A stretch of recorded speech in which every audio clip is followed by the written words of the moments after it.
አሰላሙ አለይኩም ወራህመቱላሂ ወበረካቱ። ሀባይቢ ውጭ ላይ ነው ያለሁት። እንግዲህ ንፋስ እየነፈሰ ነው።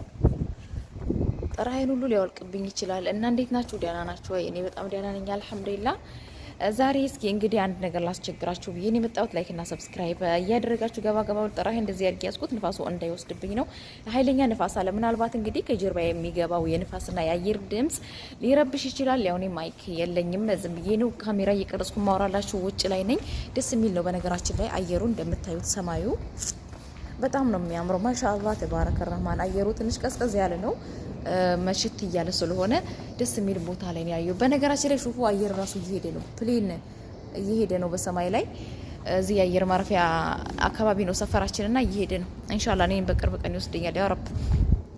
ወደ ዋናው ጉዳይ ስገባ በጣም ያሳዘነኝና ልቤን የሰበረው ነገር ነው የምነግራችሁ። በዚህ ሀሳብና በዚህ ነገር ላይ እናንተም እያንዳንዳችሁ 5ም ሆኑ 10ም ሰዎች የኔን ቪዲዮ የሰማችሁ እባካችሁ ቪዲዮ እንድትሰሩልኝ በቃ ለኔ ስትሉ ስሩልኝ። እንደው በአላህ ይሆንባችሁ ስሩልኝ።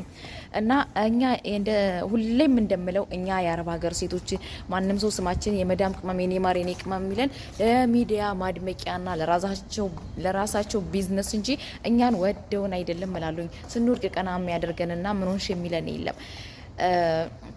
ዛሬም ታዲያ አንድ ቪዲዮ ልሰራ ያስገደደኝ በጣም ልቤን የሰበረው። በነገራችን ላይ ቪዲዮውን ልሰራበት ካስብኩ ቆይቻለሁ። ነገር ግን ዛሬ ልጅቷ ራሷ አልቅሳ ወደ ሚዲያ ስለመጣች፣ ከዚህ በፊትም በሚዲያ ላይ ትታወቃለች። አልቅሳ መከራ ደርሶባት ታማ ብዙ ፈተናን ያለፈች ናት። አሁንም በዛ ፈተና ውስጥ ናት። ቪዲዮ ልሰራበት ካስብኩኝ ወላሂ ቆይቻለሁ እና እንደውም አጭር ጽሁፍ ፌስቡክ ላይ ጽፌ ነበረና የተሰማኝን ስሜት ስለሷ ማለት ነው። እና ልጅቷ ያው ታቋታላችሁ፣ እኔም ስሟን ነግራችኋለሁኝ። ግን ቪዲዮ መስራት በቃ ስሩ። ለስንት ነገር ራሱ እዚህ ግባ ለማይባል ነገር ቪዲዮ ትሰራላችሁ አይደለ? ለዚች ልጅ ሰው እንዲደርስላት፣ እንድትረዳ፣ ከህመሟ እንድታገግም፣ ለልጆቿ እንድትኖርላቸው ቪዲዮ ስሩላት። እኛ የአረብ ሀገር እህቶች ካልሰራን ማንም ሰው ላይሰራላት ይችላል ማለት ነውና ፋጥማ ወይም ደግሞ እሞ አብዱራህማን የምትባለዋ የጎጃሟ ልጅ ከአመታት በፊት በስደትና በአረብ ሀገር ነበረች። ግን ከተወሰነ ጊዜ በኋላ ይመስለኛል አመት እንኳን ያልፋታልና በጉሮሮ ካንሰር ታማ ኢትዮጵያ ገብታ ብዙ ስታለቅስ ነበር። በሚዲያ እንረዳሻለን ብለው ሳይረዷት ቃል የገቡላት ክደዋት፣ ከሳውዲ ሳይቀር ሞሎኪያ የሚበላ ሞሎኪያ ሰው ልኮላት ያንን እንኳን ተቀብለው ክደዋት። አስቡት የኛ ምቀኝነት። ሞሎኪያ አሁን ገንዘብ ሆኖ ተቀብላ ትድፋው ተቀብላ ትብላው አይታወቅም። የሆነች ፈቲኖ ማን ነው ስሟ ፈኪኖ ምናምን የምትባል የሆነች አለ ታቋታላችሁ በደንብ ማለት ነው። እዚህ ሚዲያ ላይ ያለች እሷም ዩቱብ ላይ ማለት ነው። እሷ ተቀብላ ክዳት፣ ቲክቶክ ደግሞ ጌም እናጫውትሻለን ብለው ቀጠሮ አፍርሰውባት በጣም በብዙ ነገር የተበደለች ልጅ ናት። እንግዲህ ይቺ ልጅ ለመርዳት ወላሂ ሰው መሆን በቂ ነው። ሌላው ደግሞ ለምሳሌ ልጅቷ ትውልዷ ጎጃሜ ነው፣ የጎጃም ልጅ ናት። በእርግጥ ልጅቷ የምትታወቀው እኔ ድሮ ይሄ በሽታ መጥቶባት ሳላያት በፊት ሳትታመም በፊት ነው ሚዲያ ላይ የማቃት ማለት ነው። ያኔ ጠንካራ ጎበዝ ታታሪ ልጅ ነበረች። እንደኛው መዳም ቤት የምትሰራ ልጅ ነበረች እና ከጊዜ በኋላ እንግዲህ አላህ ሱብሃነሁ ወተዓላ ምን እንደሚያመጣ አይታወቅም። ይቺ ልጅ የጤና ችግር ገጠማት። አገር ገብታ በፊት በሚዲያ ላይ በድምጿ ራሱ ወላሂ ይሳለቁባት ነበር። ድምጼ እኮ እንደዚህ አልነበረም የሆነ ነገር ሆኜ ነው ትል ነበር እና ህመሟ እየበረታ ሲሄድም ተመርምራ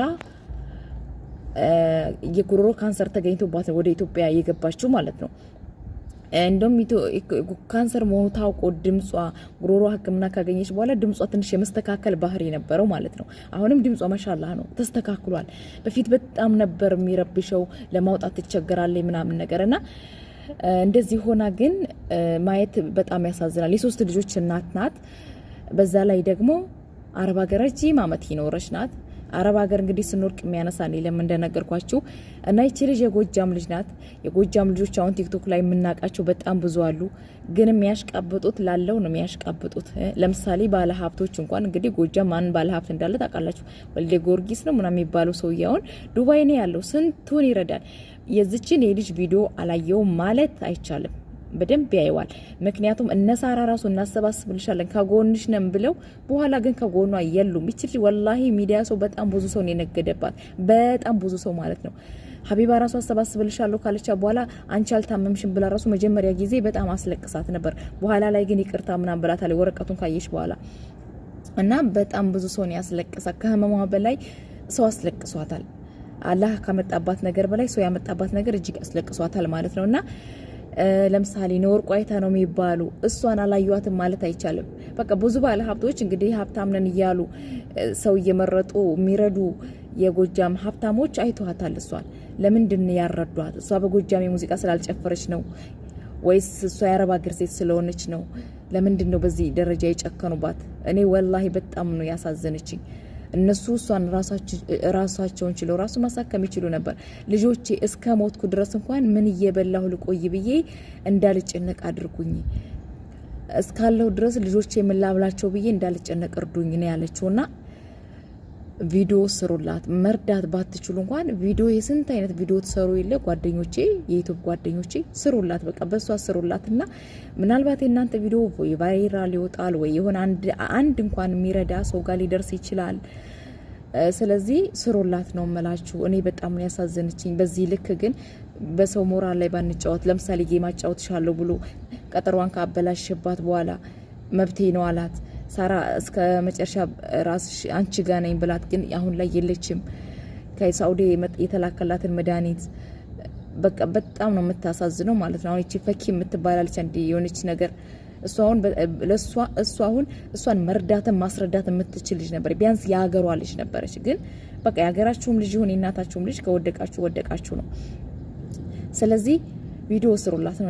ሌላ ምንም አላችሁ እዚህ አካባቢ ያላችሁ ማለት አቅማችሁ ፈቅዶ ከረዳችኋት እሰይ እርዷት። አካውንቷም ቁጥሯም አለ። እሷንም ቲክቶክ ላይም ዩቲዩብ ላይም ታገኟት አላችሁ አለች። ፋጡማ ፎቶዋን እለጥፋዋለሁ እዚህ ጋር ታያቋታላችሁ፣ ታያታላችሁ። እንኳን ማስፈላጊ ከሆነ ላመጣላችሁ ይችላሉ። ልጅቷ ያው ታቋታላችሁ፣ አዲስ አይደለችም። ግን ዛሬ ላይ እንደዛ እያለቀሰች ስትመጣ እጅግ ልብ ይሰብራል። የኛም ነገ ከዚህ የተለየ አይገጥመንም። ለልጆቿ ትንሽ ብሰነብትላችሁ በጣም ነው የምታሳዝነው። አላህ ደግሞ ጨርሶም ሊያድናትም ይችላል። እና ሀባይቢ ይቅርታ ተቋርጠ እና ይሄን ነው ልላችሁ የምፈልገው። ሌላ ነገር የለኝም። እርስ በርስ እንረዳዳ። ቪዲዮ ስሩላት፣ በቃ ቪዲዮ ስሩላት እባካችሁ ሀባይቢ። ከናንተ ምንም አይቀንስም። ስንት ነገር የማይጠቅም እንኳን እንለፈልፋለን አይደለ? በቲክቶክ በሁሉ በቃ በቻላችሁት ሚዲያ ሼር አድርጉላት ልላችሁ ነው የምወደው። ሌላው ደግሞ ግን እነዚህ ሀብታም ተብዮች በዚህ ልክ መጨከናቸው ነው ይገርሞኛል። አላየናትም ማለት አይችሉም። በተለይ የዱባይ ወልደ ምናምን የሚባለው ወላሂ አላየዋትም ማለት አይችልም። ያዩዋታል። ለምን እንደጨከኑ አላውቅም። እና ነፋሱ ይረብሻል። እንግዲህ ድምጼ ከተሰማችሁ ኢንሻአላህ ይሰማል ብዬ ተስፋ አለኝ። ሰላም አለይኩም ወራህመቱላሂ ወበረካቱ።